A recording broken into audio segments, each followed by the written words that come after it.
Good morning, students. Today we are going to start with chapter number 9, part 2. We'll start with spread of the revolt and its leader. Revolt जो है वो किस तरह से spread हुआ और उनके लीडर्स जो थे वो कौन कौन थे, इस चीज़ के बारे में हम पढ़ेंगे. Now first one was Delhi and Bahadur Shah Zafar. We'll see about the Delhi and whose leader was Bahadur Shah Zafar. The soldier reached Delhi from Meerut in the morning on 11th May. अब जो soldiers हैं वो मीरठ पहुँचे सुबह के time पे 11th मई को.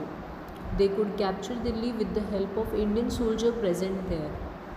उनकी ये इच्छा थी कि दिल्ली पर कब्ज़ा कर लिया जाए. इंडियन सोल्जर्स जो वहाँ पे प्रेजेंट थे उनकी हेल्प से. So they convince the 80-year-old Mughal emperor Bahadur Shah Zafar to accept the leadership of the revolt. तो जब उन्होंने ऐसा किया, जब इंडियन सोल्जर्स के साथ मिलकर दिल्ली पे कब्ज़ा करना शुरू किया, तो उन लोगों ने बहादुर शाह ज़फ़र जो मुग़ल एम्परर थे दिल्ली के, उनको मनाया कि आप भी ये रिवॉल्ट में शामिल हो जाओ और आप ये रिवॉल्ट के लीडर बन जाओ. और मुग़ल एम्परर बहादुर शाह ज़फ़र जो 80 साल के थे, उन्होंने एक्सेप्ट कर लिया, वो कन्विंस हो गए और उन्होंने लीडरशिप मान ली. This news infused a new life in revolt and many regions of India joined the revolt. अब जैसे ही ये खबर पूरे अलग अलग क्षेत्रों में फैल गई, इंडिया के अलग अलग रीजन्स में ये जैसे ही बात चली कि जो दिल्ली के बहादुर शाह ज़फ़र हैं उन्होंने भी ये जो लीडरशिप है ये एक्सेप्ट कर ली है और वो भी पार्टिसिपेट कर रहे हैं, तो तरीके से देखा जाए तो रिवॉल्ट में एक नई जान आ गई थी. बहुत सारे जो क्षेत्र थे इंडिया के, उन्होंने भी पार्टिसिपेट किया रिवॉल्ट में. और ऐसा हुआ कि वो हमें जो रीज़न सारे, जैसे कि हम लोगों ने अभी रीज़न्स देखे थे, ये किस चीज़ की वजह से हुआ था. जो रीज़न्स थे कि जो ब्रिटिशर्स है वो हमारी कंट्री में आके हम पे रूल, हमारी ही कंट्री में आए हैं और हम पे ही रूल कर रहे हैं. सो इसके ख़िलाफ़ जो जंग छिड़ी थी, वो जो शुरुआत हुई थी वो कहाँ से हुई थी? दिल्ली से. और ऐसे देखा जाए तो सबसे पहले जो जंग की शुरुआत हुई, जो रिवॉल्ट स्टार्ट हुआ, वो किसके वजह से हुआ था? हम लोगों ने प्रीवियस पार्ट में देखा था. पार्ट 1 में हम लोगों ने देखा कि किस तरह से मंगल पांडे जो है उन्होंने फर्स्ट रिवॉल्ट जो जंग शुरुआत की थी वो उन्होंने की थी. उसके बाद में धीरे धीरे बहुत लोगों ने इस चीज़ का, इस रिवॉल्ट को किया. नाउ सेकंड जो आते हैं वो है Kanpur and Nana Sahib. Kanpur broke into the revolt on 4th June 1857 and Nana Sahib Peshwa was asked to assume the leadership of the revolt. Kanpur में जो दंगा हुआ, जो बगावत हुई थी, वो हुई 4 जून 1857 को. और जो नाना साहिब जो थे वो, उनको भी कहा गया कि आप रिवॉल्ट के लीडर बन जाओ. उन्होंने भी लीडरशिप एक्सेप्ट कर ली. However they had to surrender to the Britishers following an acute shortage of food and water due to a 20-day long siege. Now क्या हुआ कि उन लोगों को सरेंडर करना पड़ा ब्रिटिशर्स के आगे, क्योंकि वहाँ जो खाने पीने की कमी आ गई थी, कमी हो गई थी. तो एक तरीके से देखा जाए तो कोई ऑप्शन नहीं बचा उनके पास. एक जो इतना लंबा सफ़र जो चल रहा था, 20 days तक उन्होंने कंट्रोल किया. उसके बाद में फाइनली उन्होंने सरेंडर कर दिया ब्रिटिशर्स के आगे।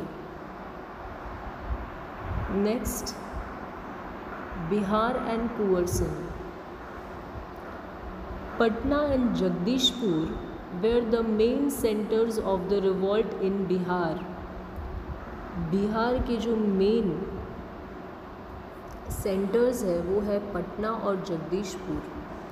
Kunwar Singh, a 70-year-old landlord, was the leader of the revolt। यहाँ पर जो 70 years के जो कुंवर सिंह हैं, जो एक ज़मींदार थे, वो भी इस रिवॉल्ट में लीडर थे। He fought bravely against the Britishers।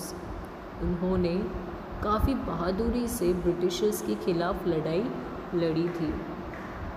During a battle, he got shot in his arm।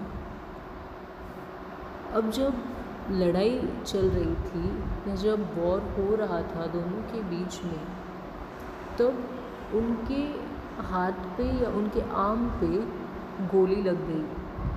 To stop the poison from spreading into his body, he chopped his hand off from the elbow and offered it to river Ganga। अब लड़ाई लड़ने के बाद जब युद्ध के दौरान उनके हाथ में गोली लग गई तो बॉडी में जहर ना फैले, पॉइज़न ना हो, तो उन्होंने अपना जो हाथ है वो कट कर लिया और कट करने के बाद उन्होंने रिवर गंगा में बहा दिया। He freed Jagdishpur from the British control before he died। अब उन्होंने जगदीशपुर को पूरी तरीके से ब्रिटिशर से आज़ाद करवा दिया था, छुड़ा लिया था उनकी डेथ से पहले।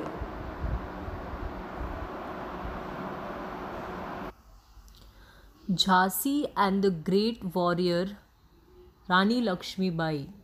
The Queen of Jhansi, Lakshmibai, was a great warrior। अब झांसी में जो एक ग्रेट, जो बहादुर वॉरियर थी, वो थी रानी लक्ष्मीबाई। वो झांसी की रानी थी और वो बहुत ही ज़्यादा बहादुर लड़ाकू थी जिन्होंने बहुत बड़ी लड़ाई लड़ी थी। The Britishers did not accept her adopted son as the heir to the throne। Britishers ये मानने को तैयार ही नहीं थे कि वो राजगद्दी पे बैठे।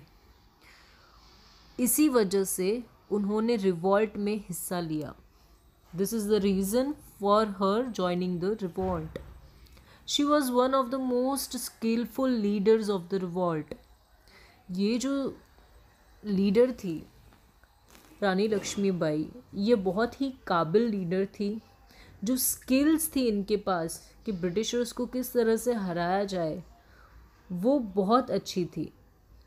She had also prepared an army of women to fight against the British. उन्होंने ब्रिटिश के अगेंस्ट में एक वुमेन आर्मी भी तैयार कर ली थी। According to the British official, Queen Rani Lakshmibai was one of the greatest women leader in the revolt of 1857। और इवन ब्रिटिश जो है उनका भी ये मानना था और उनके अनुसार भी रानी लक्ष्मीबाई जो थी महान वुमेन लीडर थी जो रिवॉल्ट हुआ था 1857 में। अब जो रानी लक्ष्मीबाई है, इनके ऊपर पोयम भी एक लिखी गई थी जो हमारे इंडिया में काफ़ी फेमस थी। उसकी 2 लाइन में कहती हूँ, खूब लड़ी मर्दानी वो तो झांसी वाली रानी थी। जो रानी लक्ष्मीबाई थी, इन्होंने एक कहते हैं ना कि एक वुमेन की जो आर्मी बना के ब्रिटिशर्स के अगेंस्ट जो वॉर किया था, और वो भी इनके स्किल्स के साथ, वो बहुत ही ज़्यादा काबिलिय तारीफ़ था। Now we are going to see about the brave army commander Tatya Tope. Nana Sahib Peshwa had made Tatya Tope the commander of the army at Kanpur. Nana Sahib Peshwa ने तत्या तोपे को as a commander of army बनाया कानपुर में।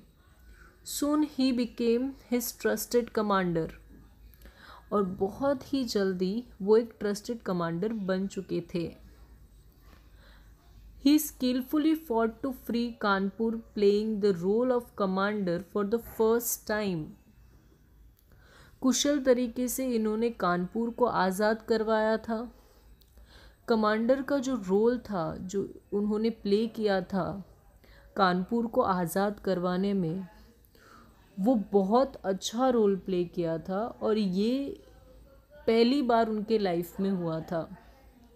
For the next 2 years, he played a major role in the revolt across the country. और इनसे ज़्यादा किसी ने इतनी लड़ाइयाँ नहीं लड़ी होगी उस वक्त। और अगले 2 सालों तक इन्होंने बहुत इम्पोर्टेंट रोल प्ले किया था रिवॉल्ट में, जो हो रहा था पूरे देश में। No one in this time had fought as many battles he did. I told you कि इनके जितनी लड़ाई किसी ने भी नहीं लड़ी होगी उस वक्त। Soldiers from different part of India had joined the revolt. बहुत सारे सोल्जर्स जो थे हमारे इंडिया के अलग अलग क्षेत्र से, उन्होंने भी ये रिवॉल्ट को ज्वाइन किया। From north India, Bareilly, Banaras, Allahabad, Agra, Azamgarh and Gorakhpur had joint. North India से बरेली, बनारस, इलाहाबाद, आगरा, आजमगढ़ और गोरखपुर जो थे उन्होंने ज्वाइन किया रिवॉल्ट को। Ajmer, Nasirabad and Abu from the Rajputana and Gwalior, Mandsaur, Indore and Dhar from the central India participated in the revolt. Satara, Kolhapur, Sawantwadi, Nargarh, Dharwad etc. became active in south. However, these centers were scattered. अब हर जगह से, नॉर्थ, साउथ, ईस्ट, वेस्ट, सब जगह से जो लोग थे वो जुड़ने लग गए थे, पर ये जो सेंटर्स थे ये सारे बिखरे पड़े थे।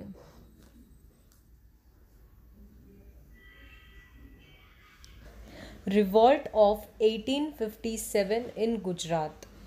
The 7th Battalion of the British Army broke into revolt in Ahmedabad, Gujarat in June 1857. However, it was soon halted. Now, 7th Battalion जो थी ब्रिटिशर्स की, अब उसने बगावत कर ली थी अहमदाबाद और गुजरात में, और ये कब की बात है? जून 1857 की बात है। However, it was soon halted, और बहुत ही जल्दी उसे रोक दिया गया था। Dahod, Jhalod and Godhra of Panchmahal witnessed the skirmishes with the British army. अब इन्हीं जगहों पर ब्रिटिशर्स के साथ थोड़ी सी झड़प देखने को मिली थी। The soldiers could capture government officers with the help of the natives, but were soon defeated. अब जो सोल्जर्स थे उन्होंने गवर्नमेंट के ऑफिस को भी कैप्चर कर लिया था, या हम कह सकते हैं कि कब्ज़ा कर लिया था, जो वहाँ के लोकल लोग होते हैं उनकी मदद से, लेकिन वो बहुत ही जल्दी हार गए थे। The Naikdas of Panchmahal continue the rebellion almost for a year. लेकिन जो नायकदास पंचमहल का था वहाँ पे ये रिवॉल्ट कम से कम लगभग 1 साल तक चला। Garbhadass Patel, the headman of Anand in Kheda district, collected almost 2000 volunteers of the Koli and Nayakda communities to join the revolt. अब ये जो है गरबड़दास पटेल, इन्होंने, ये आनंद के हेडमैन थे जो कि खेड़ा डिस्ट्रिक्ट में, इन्होंने कम से कम 2000 वॉलंटियर्स को चुना रिवॉल्ट में ज्वाइन करने के लिए, जो कि कौन सी कम्युनिटीज़ से बिलोंग करते थे? कोली और नायकड़ा कम्युनिटीज़ से बिलोंग करते थे। He was supported by Jivabhai Thakur of Kanpur, Malaji Joshi and Krishnadas Dave, और उन्हें सपोर्ट किया गया कानपुर के जीवाभाई ठाकुर ने, मालाजी जोशी और कृष्णदास धावे ने। However, the supporters of Gadbardas were captured by the Britishers, tied to the cannon, and were blown off with the cannonball fire.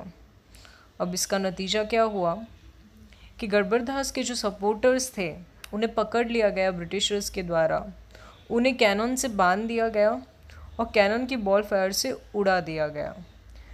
गड़बड़दास were exiled to Andamans where he died. Garbaddas जो थे उनको अंडमान की जेल हुई और वहाँ पे वो मर गए। The people of Chandap, that is Chandap village, which is 16 mile away from इधर, accepted the leadership of Nathaji and Yamaji and joined the revolt.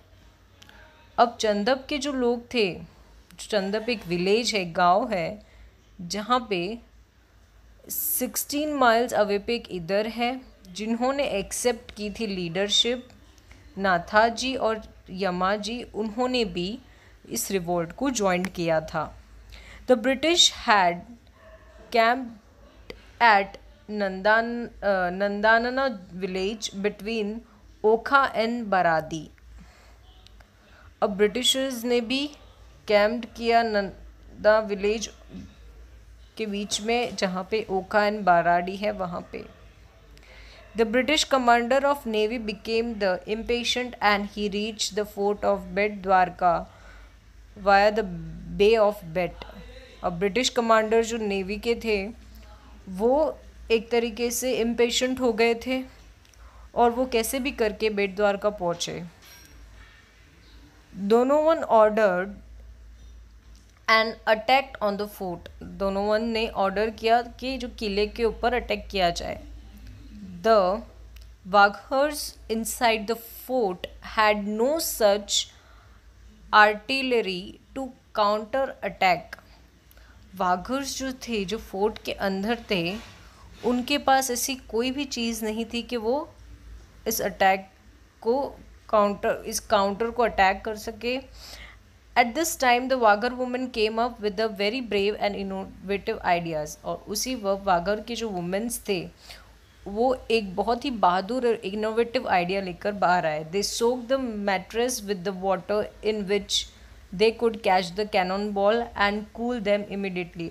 उनके जो दिमाग में एक आइडिया आया था वो ये था कि वो जो एक मैट्रेस होगा उसे भिगो कर रखेंगे पानी के अंदर, और जैसे ही कैनन बॉल्स आते हैं उससे इमिडिएटली उससे क्या हो जाएंगे, वो ठंडे हो जाएंगे, तो उनका जो किला है वो भी बच जाएगा।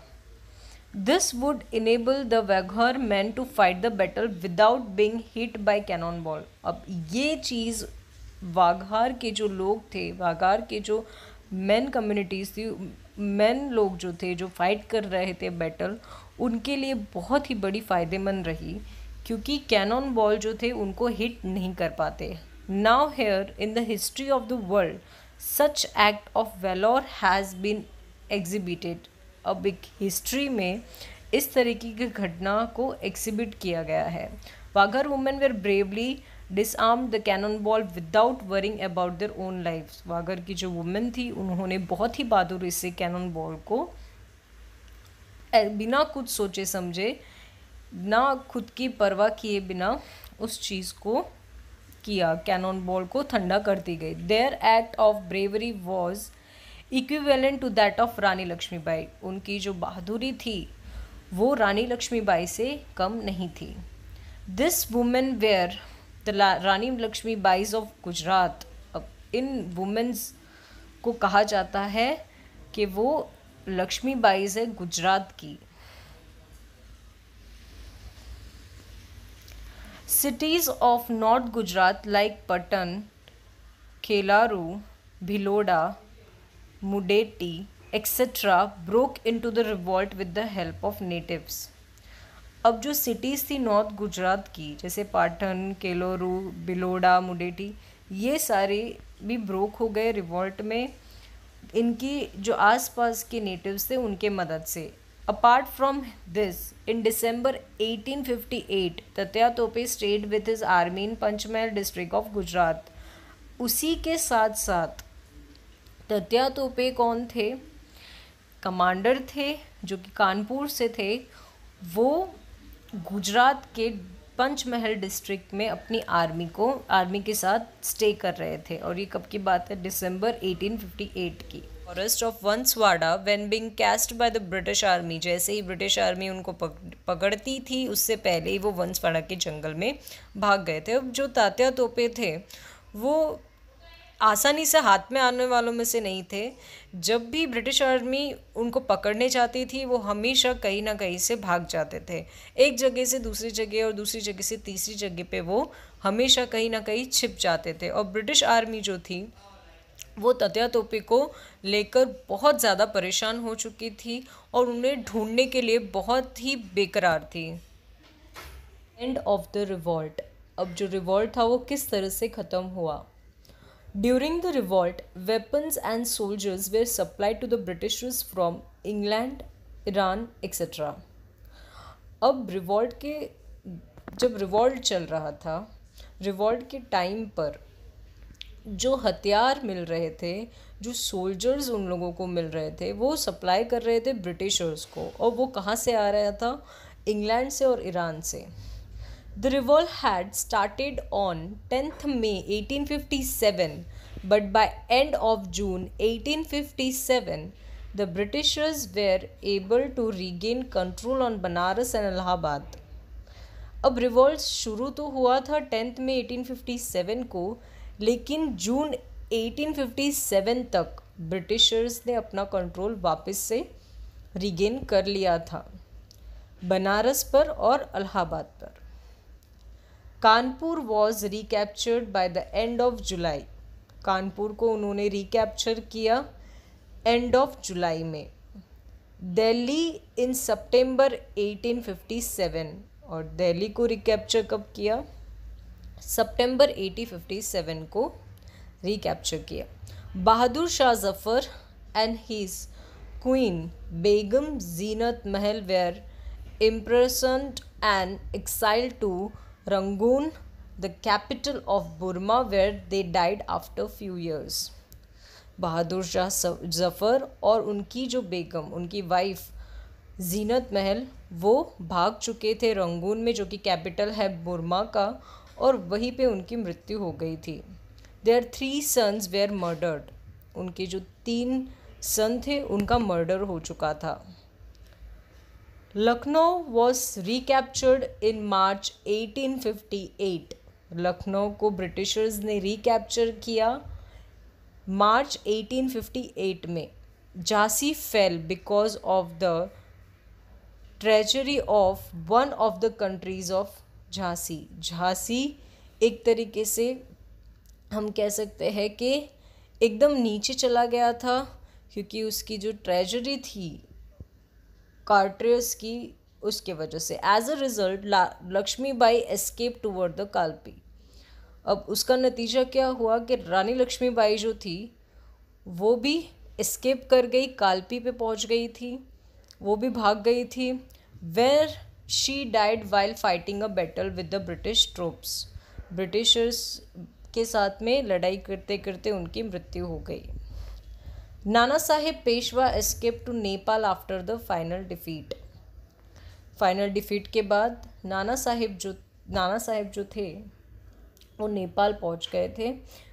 It is believe that he lived in Sihor village of Bhavnagar district of Gujarat, where he is believe to have died in 1902।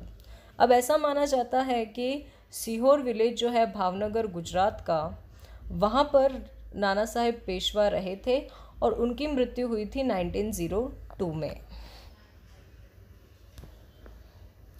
It is said that Tatya Tope was captured due to betrayal of one of his allies.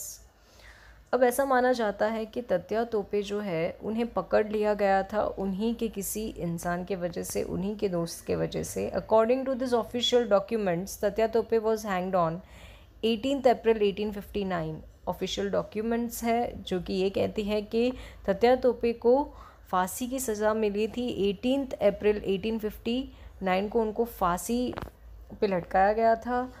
और however, as per the other sources, we come to know that the Tatya Tope had managed to escape and someone else was hanged in his place.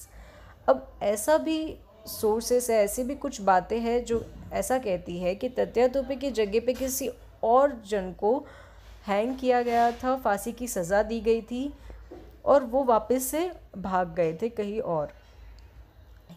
It is believed that he had spent the last year of his life in Navsari. ऐसा माना जाता है कि उन्होंने अपनी life के जो आखिरी पल थे, जो लास्ट कुछ साल थे, वो नवसारी में गुजारे थे। Why was the revolt a failure? Revolt जो था वो फेल कैसे हो गया, उसके क्या रीजंस थे रिवॉल्ट के फेल होने के, यह अभी हम देखेंगे।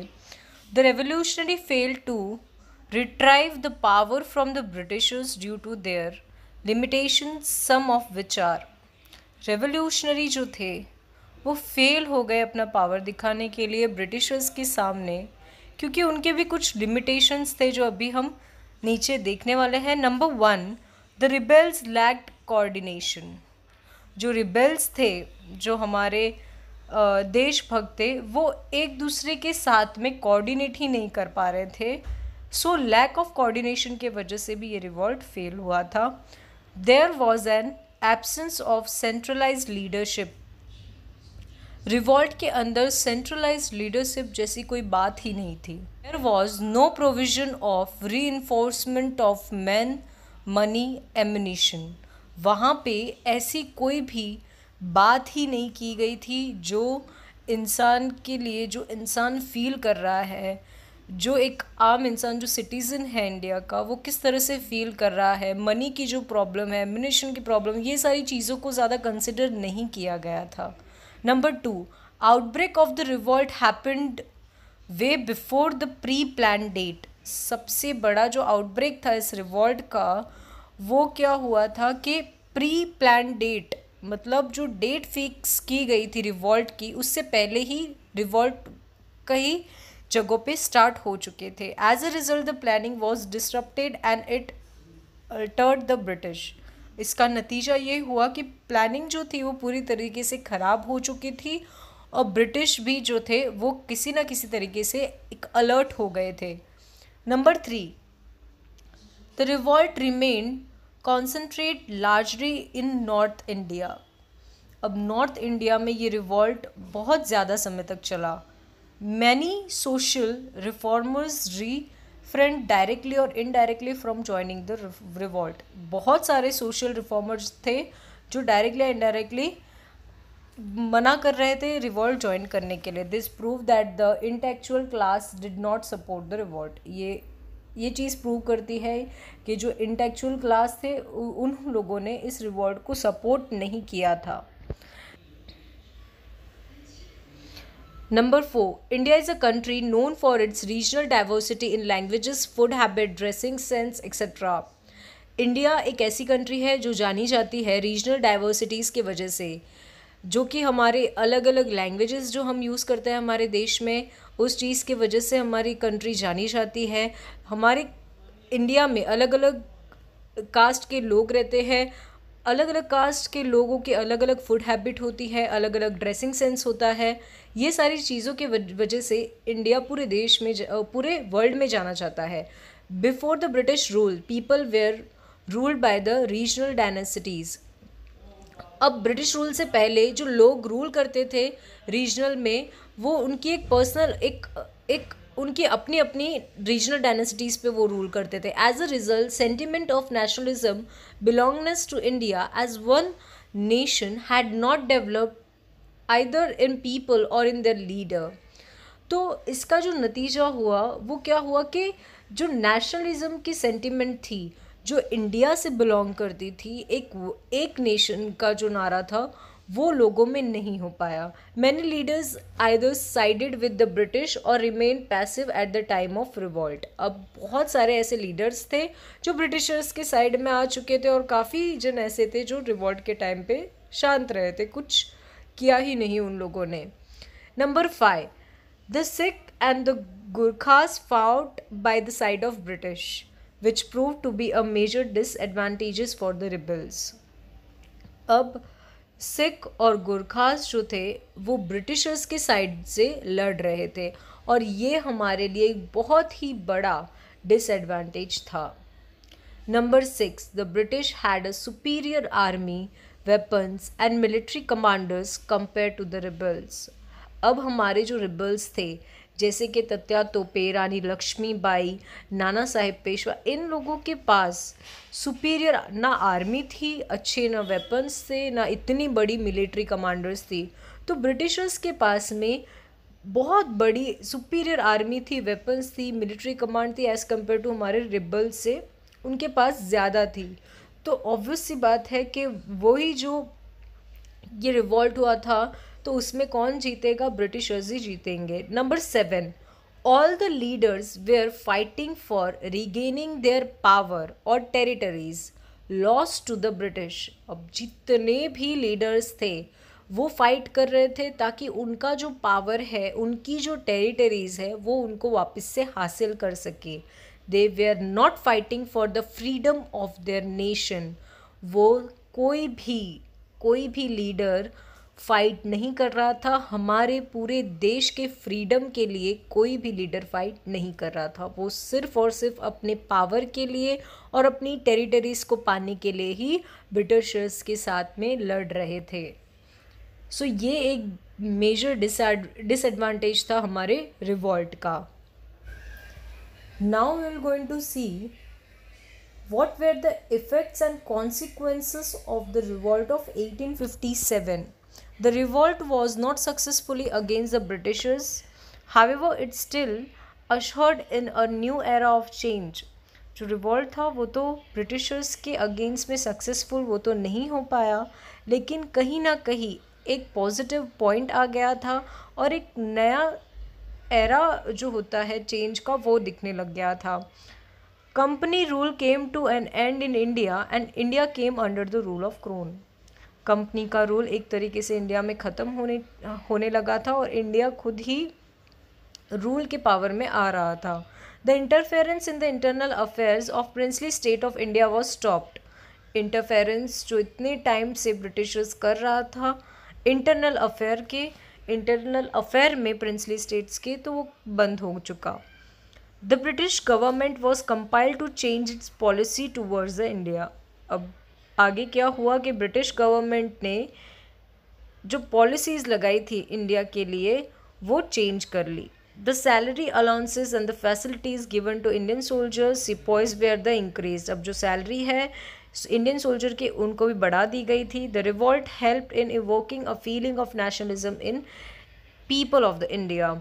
अब ये जो रिवॉल्ट हुआ इसमें कहीं ना कहीं नेशनलिज्म की जो भावना है वो सारे लोगों के मन के अंदर जागरूक होने लग गई थी। इस रिवॉल्ट के वजह से नेशनलिज्म की जो भावना थी लोगों के अंदर वो और भी ज़्यादा मजबूत होती चली गई थी या मजबूत हो गई थी। सो ये था हमारा चैप्टर नंबर 9।